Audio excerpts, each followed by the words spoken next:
bringing Israel to the world. This is IBN News. With News of Israel, I'm Susan Michaels. Monday brought the fourth and final day of Prime Minister Benjamin Netanyahu's pre-indictment hearings, with a third corruption case known as Case 2000 involving an alleged quid pro quo media scheme taking the stage. Netanyahu faces possible indictment in three criminal corruption investigations, cases 4000, 1000, and 2000. Attorney General Avichai Mandelblit has already recommended that the Prime Minister be indicted on fraud, breach of trust, and bribery charges in these cases. Netanyahu has described allegations against him as part of a witch hunt. Arab citizens in Israel say they plan to increase protests begun last week when schools and businesses were closed and Arab MKs skipped the Knesset swearing-in ceremony in protest of the lack of police and government response to a rise in violence in Arab communities.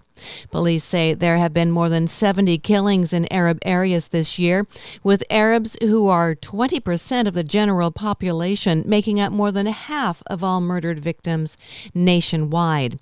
Protesters say an increase in demonstrations is called for around the country until the government takes action against the increasing violence. In the wake of the Arab protests over the lack of police and government response to a rise in violence in Israel's Arab communities, the minister in charge of Israeli police said this week the growing violence in the Arab sector comes from a culture of a very, very violent society. Public Security and Strategic Affairs Minister Gilad Erdan said in an interview, "It has to do with the fact that in their culture, many verbal disputes end with someone pulling out a knife or weapons." Joint List Chairman Ayman Odeh responded by slamming Erdogan's comments, saying, "Crime in Arab society is not a product of Arab culture, but rather government racism."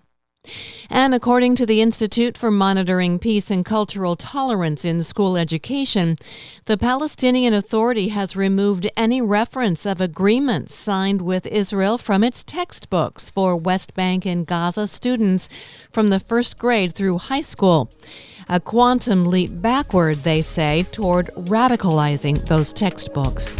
I'm Susan Michaels. IBN, Israel Broadcast Network.